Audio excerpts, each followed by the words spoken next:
मित्रों, प्रभु श्री राम के जीवन का वृतांत वाल्मीकि रचित रामायण और तुलसीदास की रामचरित मानस में मिलता है।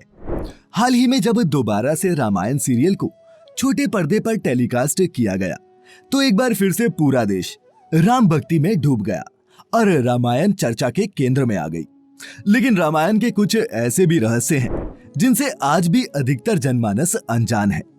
आज की इस वीडियो में हम ऐसे ही रहस्यों से पर्दा उठाएंगे। नमस्कार और स्वागत है आपका द डिवाइन टेल्स पर एक बार फिर। राजा दशरथ की एक पुत्री भी थी।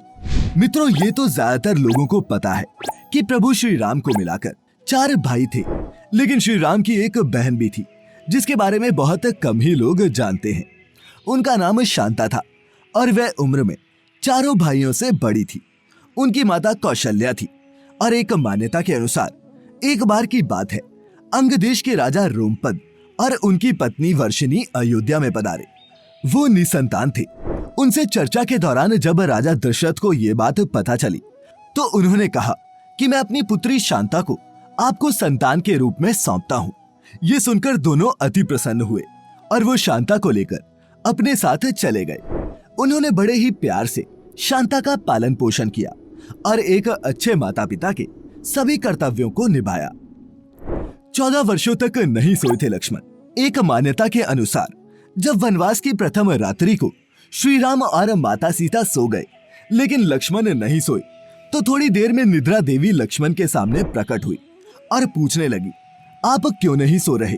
तो उन्होंने उत्तर देते हुए कहा, मुझे भाई और भाभी का ध्यान रखना है, इसीलिए आपसे अनुरोध है कि मुझे ऐसा वरदान प्रदान करे कि वनवास के 14 वर्षों के दौरान मुझे नींद ही न आए और मैं अपने प्रिय भाई और भाभी का अच्छे से ख्याल रख सकूं।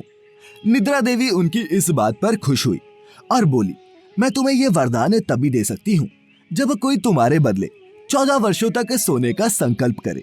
तो उन्होंने अपनी पत्नी का नाम उन्हें बताया और इस प्रकार उर्मिला ने लक्ष्मण के बदले सोना स्वीकार कर लिया और पूरे 14 वर्षों तक सोती रही। इतने वर्षों तक ना सोने के कारण ही लक्ष्मण का एक नाम गुड़ाकेश भी था, जिसका अर्थ होता है निद्रा को जीतने वाला। रावण के ध्वज में क्यों था वीणा का चिन्ह? मित्रों, रावण की नाभि में अमृत था और उसके 10 सिर थे। ये बात तो अधिकांश लोग जानते हैं, मगर क्या आपको पता है कि रावण के ध्वज में प्रतीक के रूप में वीणा होने का कारण क्या था? असल में रावण एक उत्कृष्ट वीणा वादक था और उसे कला में भी बहुत रुचि थी। इसी कारण उसके ध्वज में प्रतीक के रूप में वीणा अंकित थी। रावण बहुत अच्छी वीणा बजा तो लेता था, लेकिन उसने अपनी इस कला का ज्यादा प्रदर्शन कभी नहीं किया, इसीलिए इसका उल्लेख कम ही मिलता है। इतना क्यों सोता था कुंभकर्ण? मित्रों, कुंभकर्ण रावण का छोटा भाई था। ज्यादातर लोगों को ये तो पता है कि वह खूब खाता और 6 महीने तक सोता था, लेकिन इसके पीछे की एक बहुत दिलचस्प कहानी है जो आम जनमानस से छिपी हुई है। असल में ब्रह्मा जी को प्रसन्न करने के लिए कुंभकर्ण ने कठिन तपस्या की थी। फिर एक दिन ब्रह्मा जी प्रकट हुए और कुंभकर्ण से वरदान मांगने को कहा।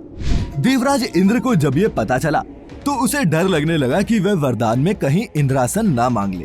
अतः उन्होंने देवी सरस्वती से विनम्र आग्रह किया कि वह कुंभकर्ण की जीवा पर बैठ जाए, जिससे वह इंद्रासन के बदले निद्रासन मांग ले। इस प्रकार इंद्र की ईर्ष्या की वजह से ही कुंभकर्ण मांगना कुछ और चाहता था, लेकिन उसे वरदान कुछ और ही मिला। श्री राम के अन्य भाई किसके अवतार थे? मित्रों, हिंदू धर्म शास्त्रों के अनुसार भगवान राम को विष्णु का अवतार माना जाता है, लेकिन उनके भाई किसके अवतार थे, इसकी चर्चा बहुत कम ही होती है। मित्रों, अगर आप इसके बारे में नहीं जानते तो बता दें कि लक्ष्मण को भगवान के वाहन शेषनाग का अवतार माना जाता है, जबकि भरत और शत्रुघ्न को सुदर्शन चक्र और शंखशैल का अवतार माना गया है। रावण की मृत्यु के पीछे था शूर्पणखा का श्राप। मित्रों, ये हम सभी जानते हैं कि लक्ष्मण द्वारा शूर्पणखा के नाक काटे जाने से क्रोधित होकर लंकापति रावण ने माता सीता का हरण किया था। लेकिन आप में से बहुत कम ही लोग ये जानते होंगे कि उसकी बहन शूर्पणखा ने भी लंकापति रावण को सर्वनाश हो जाने का श्राप दिया था, क्योंकि रावण की बहन के पति का नाम विद्युत था और वह कालकेय राजा का सेनापति था। रावण जब विश्व विजय पर निकला तब उसका राजा कालकेय से भी युद्ध हुआ था। तब उसने इस युद्ध में अपने बहन के पति विद्युत को मार दिया था, जिससे रावण की बहन शूर्पणखा बहुत दुखी हुई और उसने मन ही मन रावण को श्राप दिया था कि एक दिन मेरे ही कारण तेरा सर्वनाश होगा। लंका में बिना अन्न जल के कैसे रही देवी सीता। एक दिन अशोक वाटिका में राम के वियोग में शोक में डूबी हुई देवी सीता ने अन्न जल को त्याग दिया था। ये देखकर ब्रह्मा जी घबरा गए और उन्होंने इंद्र को देवी सीता के खाने का प्रबंध करने को कहा। ब्रह्मदेव के आदेश का पालन करते हुए देवराज इंद्र विशेष खीर से भरा हुआ कटोरा और निद्रा देवी संग लंका पहुंचे। तब निद्रा देवी ने अपनी शक्ति से सभी राक्षसियों को सुला दिया, जिसके बाद देवराज इंद्र उनको अपना परिचय देते हुए उनसे खीर खाने का आग्रह करते हैं और कहते हैं कि इस खीर को खाने से आपको कई दिनों तक भूख प्यास नहीं लगेगी। तब देवी सीता ने इंद्र के कहने पर इंद्र के द्वारा लाई गई उस खीर को खा लिया था। और मित्रों, इसी कारण देवी सीता 2 माह तक उस अशोक वाटिका में भूखी प्यासी रह पाई। सीता से पहले भी रावण ने किया था एक नारी का अपहरण। रावण द्वारा छल पूर्वक सीता हरण के प्रसंग के बारे में तो मित्रों हम सभी जानते हैं, लेकिन आनंद रामायण के अनुसार रावण ने न केवल सीता देवी का अपहरण किया था, बल्कि एक बार कौशल्या का भी अपहरण किया था। असल में ब्रह्मा जी ने रावण को पहले ही ये बता दिया था कि दशरथ और कौशल्या का पुत्र उसकी मृत्यु का कारण बनेगा। अपनी मृत्यु को टालने के लिए रावण ने कौशल्या का अपहरण कर उसे एक डिब्बे में बंद करके एक समंदर से गिरे हुए द्वीप पर छोड़ दिया था। बाद में दशरथ बहुत कठिनाइयों को पार करते हुए उस द्वीप पर पहुंचे और कौशल्या को सकुशल बचाकर अपने महल लेकर आए थे।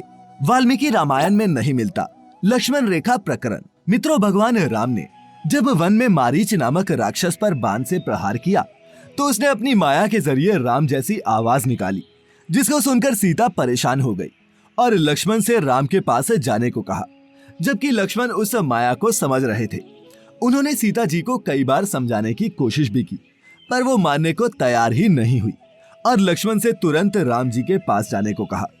इसके बाद लक्ष्मण ने झोंपड़ी के चारों ओर एक रेखा खींची और माता सीता से अनुरोध किया कि वे रेखा के अंदर ही रहें और यदि कोई बाहरी व्यक्ति इस रेखा को पार करने की कोशिश करेगा तो वह जलकर भस्म हो जाएगा। इस प्रकरण के संबंध में अज्ञात तथ्य ये है मित्रों कि इस कहानी का वर्णन वाल्मीकि रामायण में नहीं मिलता, लेकिन रामचरितमानस के लंका कांड में इस बात का उल्लेख रावण की पत्नी मंदोदरी द्वारा किया गया है।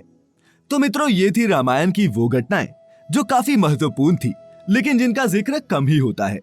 उम्मीद करते हैं कि आपको हमारी आज की ये वीडियो पसंद आई होगी। अगर आई हो तो इसे लाइक और ज्यादा से ज्यादा शेयर करें। ऐसे ही और भी आध्यात्मिक और धार्मिक जानकारियों के लिए हमारे YouTube channel the Divine Tales को सब्सक्राइब करना ना भूलें और फेसबुक पर देखने वाले लाइक करें हमारा Facebook page the Divine Tales Hindi. फिलहाल आज के लिए इतना ही। अब इजाजत दें। आपका बहुत बहुत शुक्रिया।